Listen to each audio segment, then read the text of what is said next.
Colonial survival in the early 18th century depended on a constant stream of international intelligence. Far from isolated, these settlements functioned as nodes in a global network of trade and conflict. This issue of the American weekly Mercury, printed in Philadelphia on June 30, 1720, served as a log for specific geopolitical developments dictating colonial life. The document tracks a world fracturing along religious lines in Europe, while simultaneously recording naval engagements off the American coast. Within these pages, readers found updates on European treaty failures, the sudden devaluation of French currency, and pirate assaults on Atlantic routes. To understand the 1720 mindset, we must read this broadside as a governor or merchant would, identifying risks across 3 continents. The foreign desk updates begin in the German city of Ratisbon, pinpointing the first major threat to continental stability. On March 10th, the Elector Palatine passed through Heidelberg, agreeing to restore the Church of the Holy Ghost to his reformed subjects. This restoration was intended to satisfy the terms of the Treaty of Westphalia, the legal foundation for peace in the Holy Roman Empire.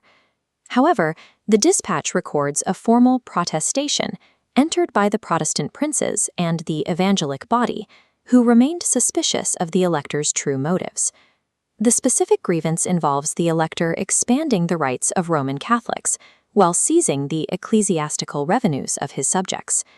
This dispute over liberty of conscience carried significant risk. Any breach of the Westphalian settlement threatened to restart the pan-European religious wars of the previous century.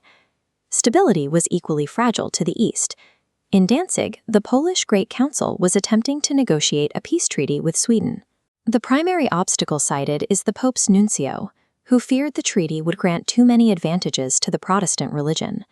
While diplomats stalled in the Baltic, a dispatch from The Hague illustrates how the collapse of economic trust led to domestic violence in France.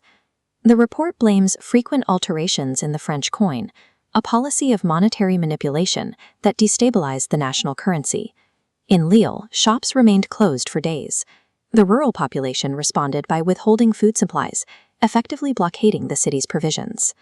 These reports demonstrate that European stability rested on 2 pillars: the diplomatic treaties defining borders and the monetary trust required to sustain city life.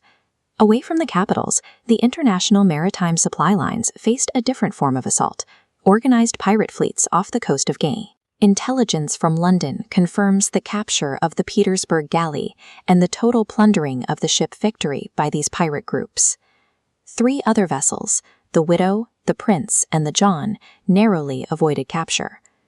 The ships escaped by running under a coastal fortification that fired briskly at the pirates and sank an incoming pirate fireship.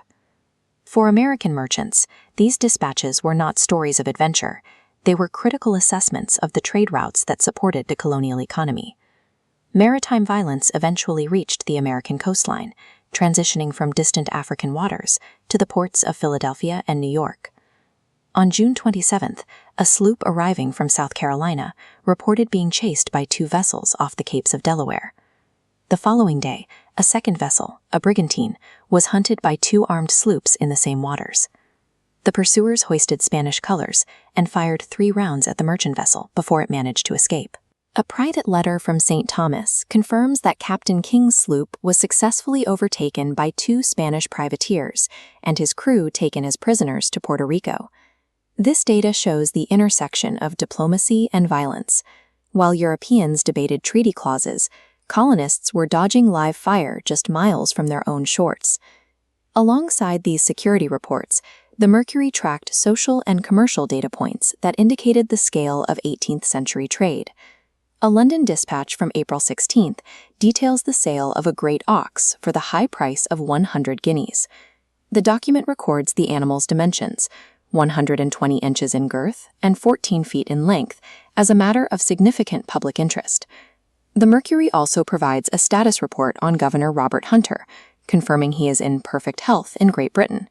Hunter intended to return and manage the governments of New York and New Jersey as soon as his private affairs were settled. In an era of slow communication, confirming the physical health of an overseas governor was essential for maintaining local political stability.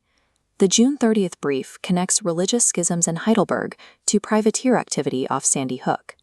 Diplomatic failures in Europe and security threats in the Americas functioned as part of a single, interconnected global system.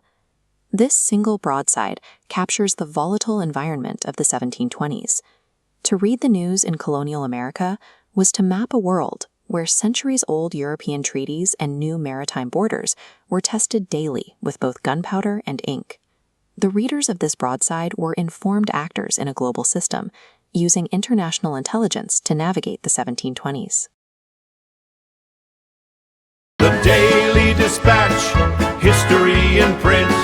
No modern gloss, no modern hint. Just black and white, and read today. The Daily Dispatch is on the way. The Daily Dispatch.